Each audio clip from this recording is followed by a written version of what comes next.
I didn't expect this, but at least she had the decency to confess to me and not cheat behind her back until I caught her.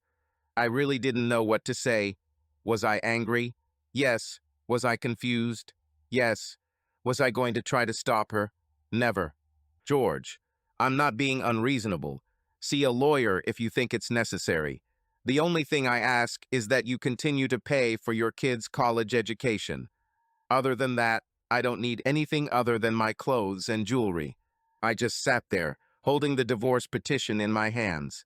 I didn't open it or even look at it. What was the point?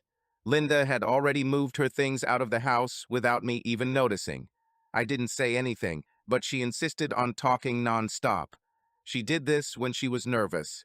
She tried her best to appear calm and in control, but the constant stream of words pouring out of her mouth gave her away. I stared at the papers and smiled to myself. I think she noticed this and spoke faster. As I stood up, I tossed the envelope onto the coffee table. Just get out. I got a message. Goodbye. At least she shut up. She stuttered a little as I walked into the kitchen to get a cold beer. Instead of finishing what she was about to say, my wife turned and walked out the door for the last time. 10 minutes later, as I was finishing my second bottle, I glanced at the bag she had left. According to her, everything was simple and neat. She also included a power of attorney so that I could sell the house. We just took out a second loan to pay for college for our two sons, Robert and Glenn.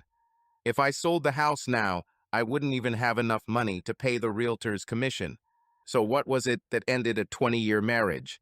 Long-time passion. Cameron Wright was her first. Linda and Cameron had been a stable couple for years before I met her. She's mentioned him often in the past, and several of our mutual friends have spoken out about him over the years. I ignored it. He was her old boyfriend. So what? Now I know it was something more.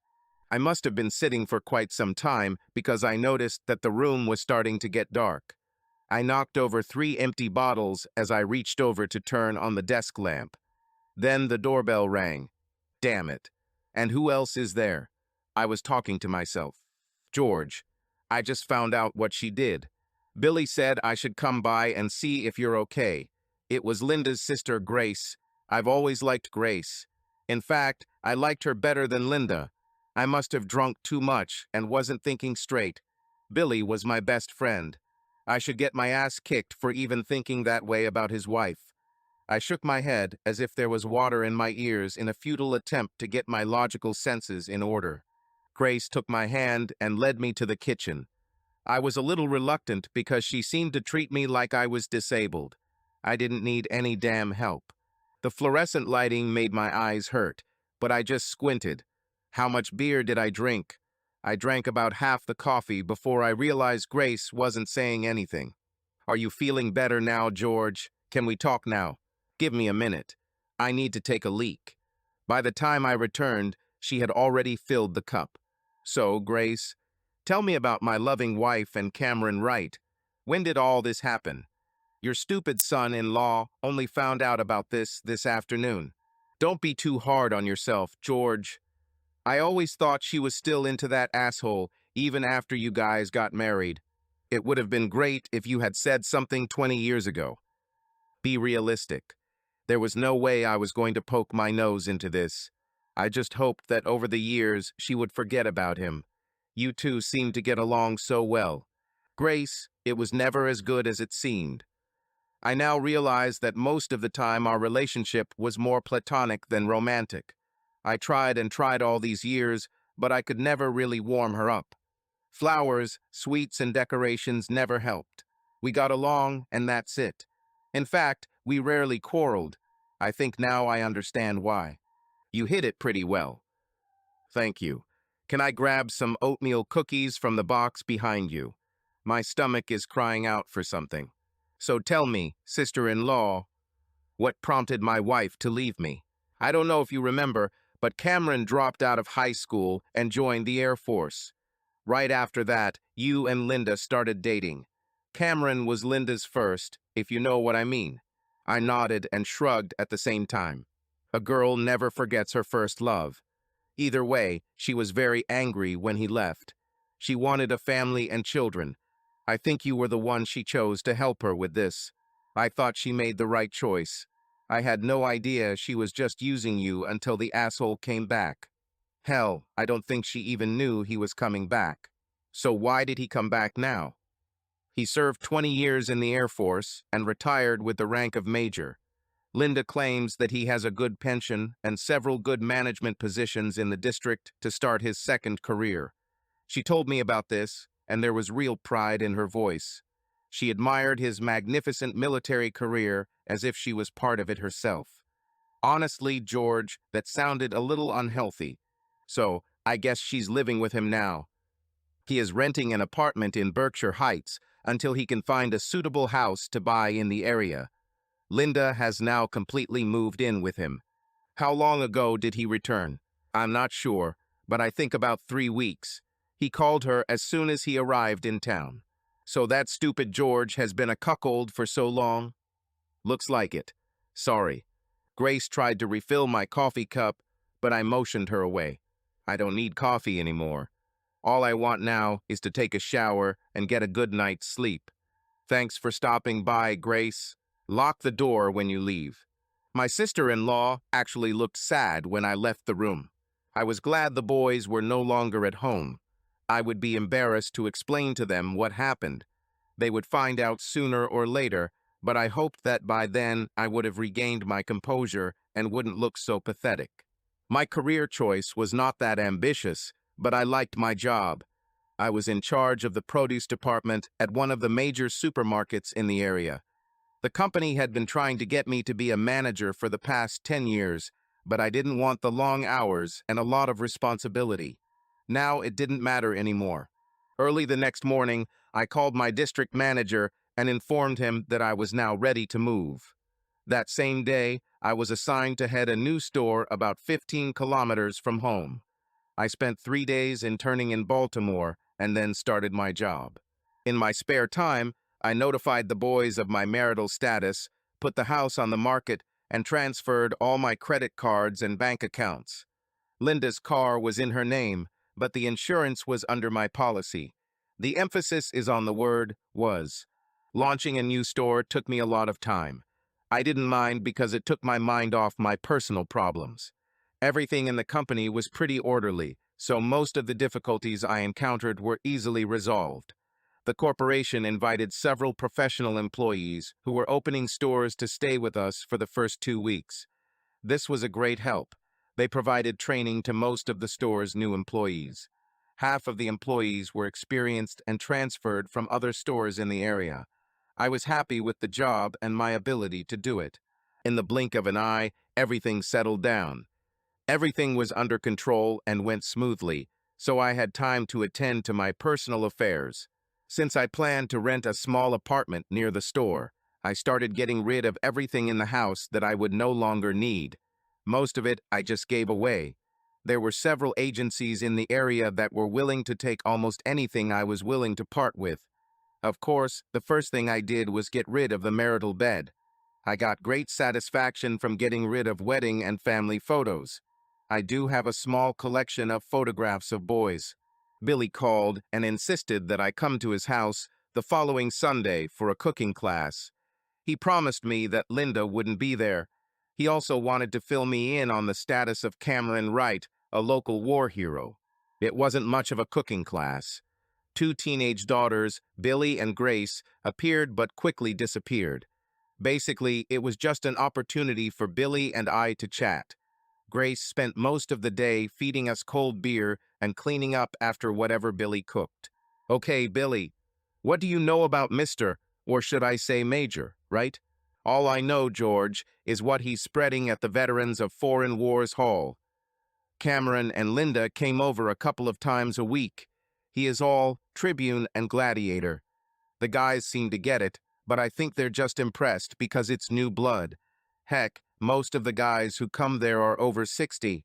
And what does my loving wife do when he speaks loudly? Linda usually just stands next to him and smiles. She looks proud to be with him. She never did this when we were together. Damn it, George. You are not a great war hero. Billy couldn't help but laugh when he said it, but I didn't find it funny. George. He wears a baseball cap with the major's insignia embroidered on the front. He even has a tag on the front of the car with that golden oak leaf on it. He does his best to impress everyone that he was a high-ranking officer. Something seemed wrong to me about Major Wright. I finished my beer just as Grace appeared with a couple of fresh bottles. Billy, Cameron didn't even graduate from high school. How did he become an officer? If I remember correctly, they canceled that old Mustang program years ago. To obtain an officer rank these days, you need to have an academic degree. How did this son of a bitch get a college education when he didn't even have the brains to get a high school diploma? Good question. I have no answer. Did he really join the Veterans Club? Yes. He joined the first week after returning. Can you get a copy of his application for membership? No problem. Why did you ask? I just want to check something. I'll bring it to you next week. Well, around this time, Grace came out and asked us to change the conversation so she could be included. I don't remember what we ended up talking about, but a few hours later, I went home with a sly smile on my face. The next week, everything started fine. The paperwork for the divorce has begun. I had 3 serious people look at the house, and the realtor was optimistic. Everything at work went smoothly until Thursday. When I arrived, Maria Sanchez was waiting for me in my office. Maria Sanchez was my procurement team supervisor from midnight to 8. Maria was promoted and transferred to a new store on the other side of town. All I knew about her was that she was a hard worker. Everyone agreed that she deserved a promotion and a raise. If I lost Maria, I would have a small problem that I wouldn't want to deal with. Getting people to work the night shift is difficult, and finding good ones was almost impossible. I hope you're not here to complain about anything, Mrs. Sanchez. She smiled, but seemed a little nervous. I'm not really complaining, Mr. Templeton, but I need help. Continue. I'll do everything I can. I have 2 sons, 15 and 16 years old. They both work part-time after school. They need to catch the school bus at 7 a.m., but they are having a hard time making it. Sometimes when I come home after 8, they are still in bed. They are not lazy, just tired. I need to run them in the morning, if you know what I mean. Do you want a salary increase so they don't have to work? No, not at all. They work to earn money for their studies. They're both doing well at school, but I have to get them there. What do you expect from me? Help. I found it interesting that she didn't whine. She was a serious woman who led a close-knit team, but she had problems with her own children. I laughed a little at the situation and was rewarded with a sharp response. This is not funny, Mr. Templeton. If you can't figure out how to help me, I'll just have to find another job. It's funny, Mrs. Sanchez. You're leading a group of people at night who would take any chance to get out if they could. They don't do it because they work for you, and you wouldn't put up with that.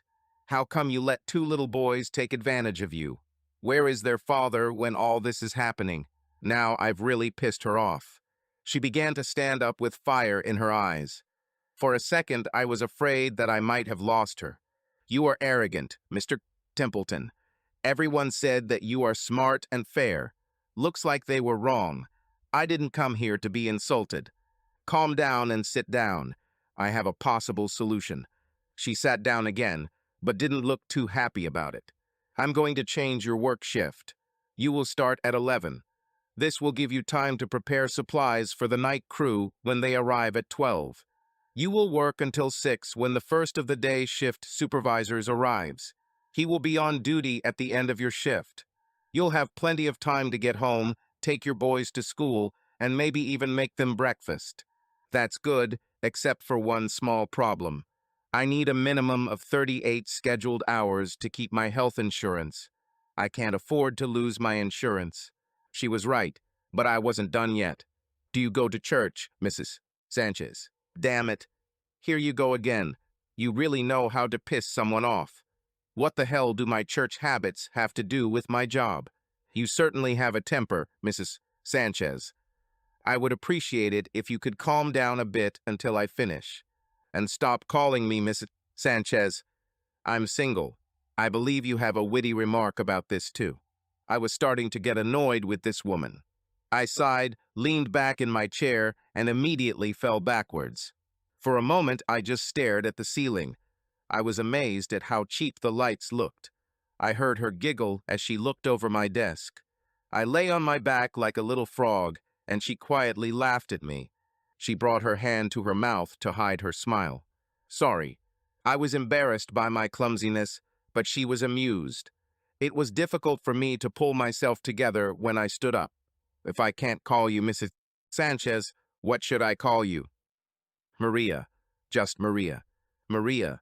I have 2 leaders, both Southern Baptists. Neither of them will be open on Sunday mornings, so I'll have to find someone eventually. I want you to work from 6 to noon on Sunday. This will give you extra hours, but it doesn't matter anyway. It's important for me. You pay extra for health insurance under a family plan. This is true. Yes. For $80 a month, both my boys are covered too. Maria, I'm going to give you a raise. This means your boys will automatically be covered under your insurance. This also means that you will receive another small increase in your salary. And that also means I won't be entitled to overtime. This is right? Yes. She didn't say anything for a few moments. She was an amazing woman. Her hair was dark, but not quite black. However, her eyes were jet black. There didn't seem to be an ounce of fat on her. In fact, she looked a little gaunt. I was trying to determine what type of figure she was hiding under her work clothes when she answered. Fine. I agree, but I don't know anything about being a supervisor during the day. I've never had to work with clients. Do not worry about it. I'll work the first 4 shifts with you. There's no way you can ruin everything. This is how my relationship with Maria Sanchez began. It was stressful to say the least, and at that moment I never thought it would become serious. I expected her to stay for 6 hours on Sunday morning, but we ended up working until late in the evening. She insisted on knowing everything for which she would be responsible. With nothing else to do, I enjoyed her company. There was a short article in the Sunday paper about a fundraiser at the local American Legion. Major Cameron Wright took a photo in full uniform next to my loving wife. I can honestly say that I have never seen her as proud as she is in this photo. You'd think she deserved those damn medals herself. I didn't speak to Billy until Monday evening. Grace called me at work and insisted I come over for spaghetti. How could I refuse? Billy had a copy of Cameron's application to join the Veterans Club, as well as a copy of his discharge papers. I told him about the photo in the Sunday paper, and he promised to also get me forms from the American Legion post office. Grace overheard at the beauty salon that Cameron had applied for membership at the Liberty Keys Country Club. Linda and I tried to join once, but we were turned down. I didn't care, but Linda was crushed. Grace said it appeared Cameron's announcement had been largely approved in advance. It was a leisurely week. I had already found a small apartment and usually went there straight after work and drank at least 3 bottles of beer, sometimes more.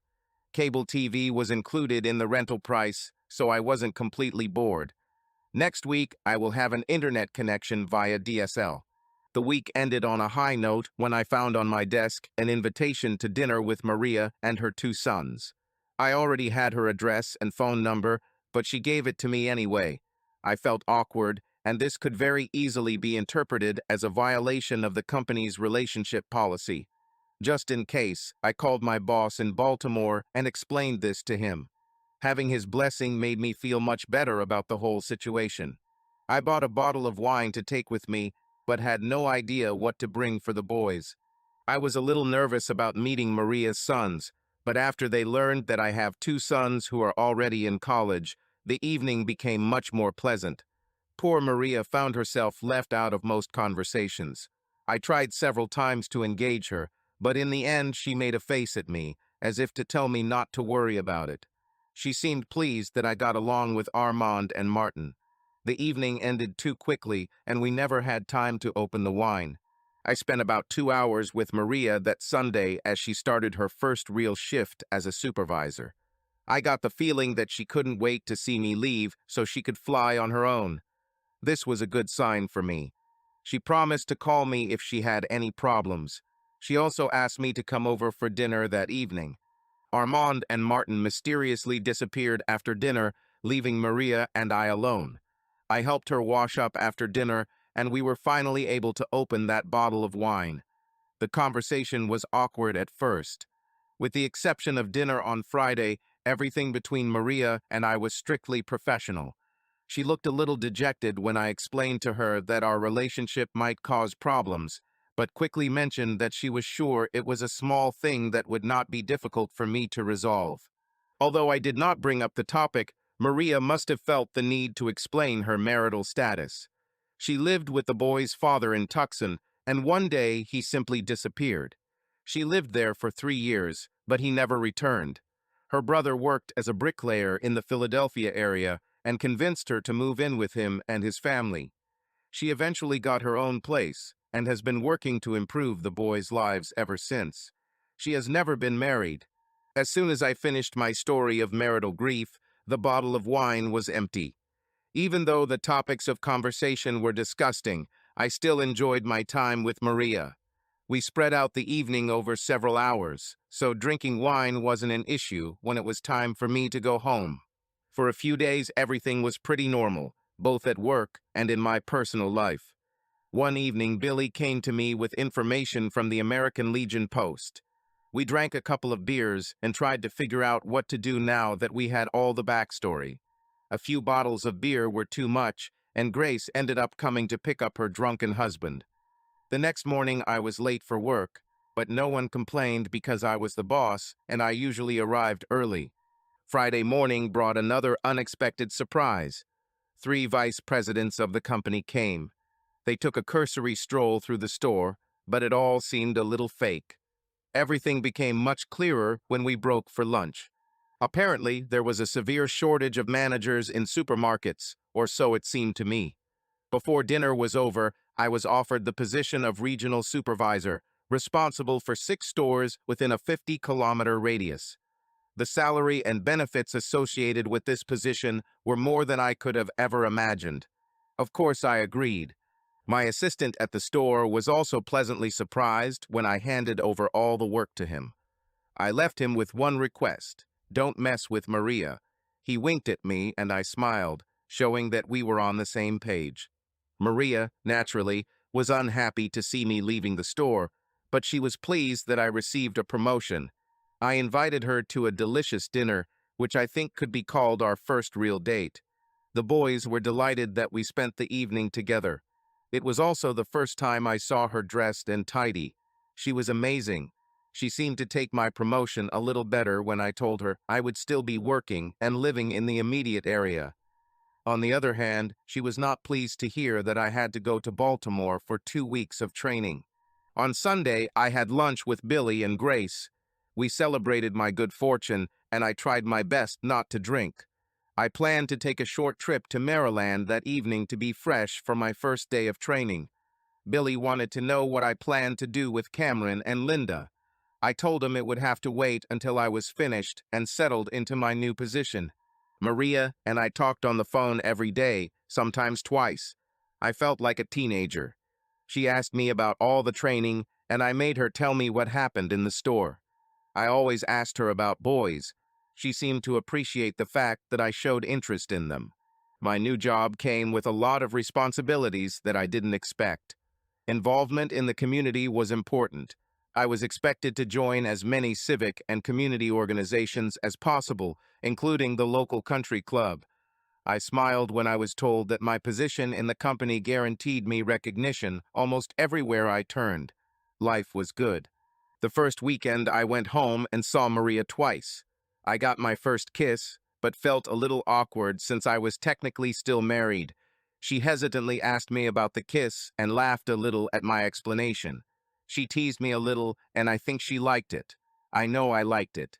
The company rented a small office in one of the local business complexes and fully furnished it, including a secretary. They've done this before, and it showed. I was ready to start full-time work on the first day.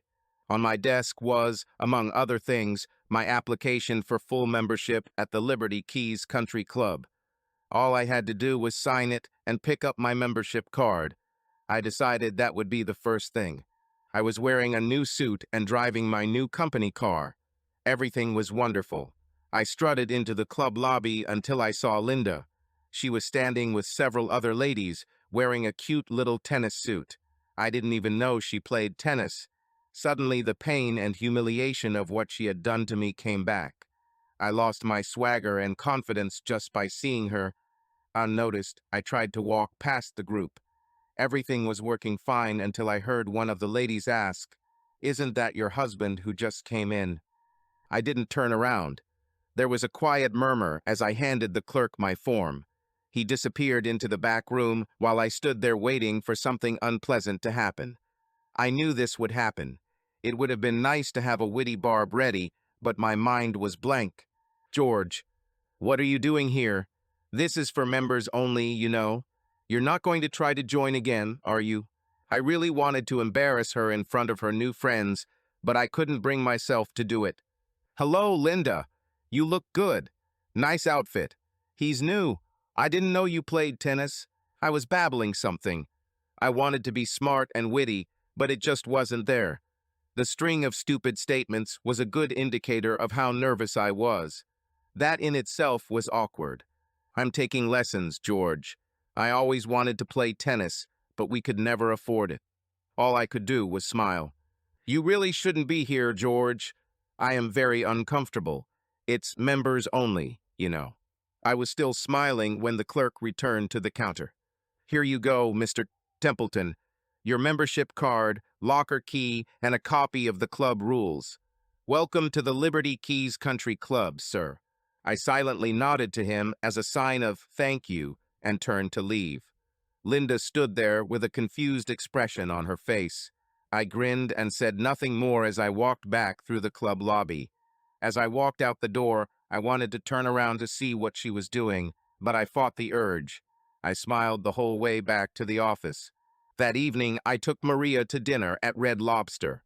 I had no intention of gloating, but I took great pleasure in telling her about my meeting with Linda earlier.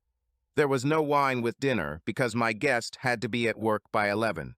We laughed a little about this situation. Maria promised to join me at the club for a late lunch on Sunday after her shift ended. I found myself hoping that we would run into Cameron and Linda. The rest of the week until Friday went smoothly.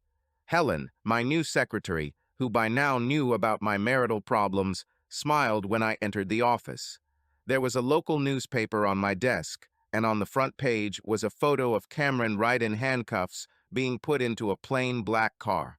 Cameron didn't realize that American Legion leaders screened their candidates to make sure no undeserving veterans snuck in. He did retire from the Air Force, but as a technical sergeant rather than a major. The fact that he wore medals that were never given to him must have caused him even more grief. They called it stolen valor, and they didn't take it lightly. I had a strange feeling that Cameron Wright would quickly lose face in his hometown. Helen brought me a cup of coffee and told me it was okay to smile. This made her smile. About an hour later, the realtor called me and told me that the house had been sold. Closing was scheduled in 2 weeks. Just when I thought things couldn't get any better, my final divorce papers arrived in the mail. Good old Cameron pulled some strings with some of his new friends and got the paperwork done quicker than usual. I didn't think they were friends anymore. The day and week were coming to an end. Billy came to see my new office, but what he really wanted to tell me was that Linda had moved in with him and Grace. He wasn't home yet, so the only information he had was what he got on the phone when Grace called him. He wasn't thrilled with his new guest, but he was delighted with what had happened. Billy offered me no resistance when I took him to the local corner bar to celebrate while I treated him. I called Maria at home before she left for work and told her the good news. I think she was as elated as I was. Billy came and got me out of bed on Saturday. He knew how to control himself better than I did. We stopped at the cafe for a buffet breakfast and some much-needed coffee. While we were eating, I learned the latest news about the situation with my ex-wife. Her car was returned to the store. It looks like Cameron was more than willing to pay for Linda, but the checks weren't worth anything. She didn't even know about it until they came and picked her up. Apparently, he took care of everything else in the same way. I don't know how long he expected to get away with it, but he must have beaten a lot of people at snooker before he got caught. Grace told Linda that she could stay a week, and 1 week only. Linda had no idea where she was going to go or what she was going to do. What little money she had when she left me seems to have disappeared too. Maria was fast asleep in bed by this time, but Armand and Martin were ready and willing to try their hand at the Liberty Keys golf course. Maria was up when we got home and gave us a good lecture about how it's not good to have fun without her. We ordered pizza and got a pay-per-view movie. Yes, life was good.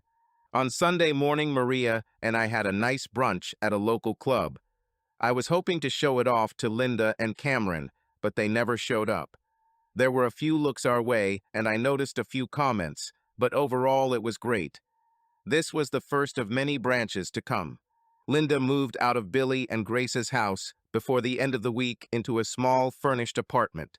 Grace and Linda kept in touch, but they were not as close as before, even though they were sisters. Robert and Glenn came home for our wedding 3 months later. They made fun of me because I had to go out and find 2 new guys to replace them. The 4 guys found a common language, and this made Maria and I happy. Robert and Glenn never mentioned Linda. I didn't intentionally avoid talking about her, but the topic just never seemed to come up. I don't know if they came to see her before going back to school or not. Billy was my best man, but he was more of a witness than anything else since it was just a civil ceremony. Maria stopped working before the wedding. I insisted that Armand and Martin also quit so that they could concentrate on their studies. None of them complained. Although I didn't make any money selling my old house, I was still able to buy a new one without any problems. 2 months after our wedding, Maria and I were Christmas shopping at the store when we saw Linda. She worked at the customer service counter at the front of the store, wearing a uniform of khaki pants and a red shirt. She seemed to have lost weight.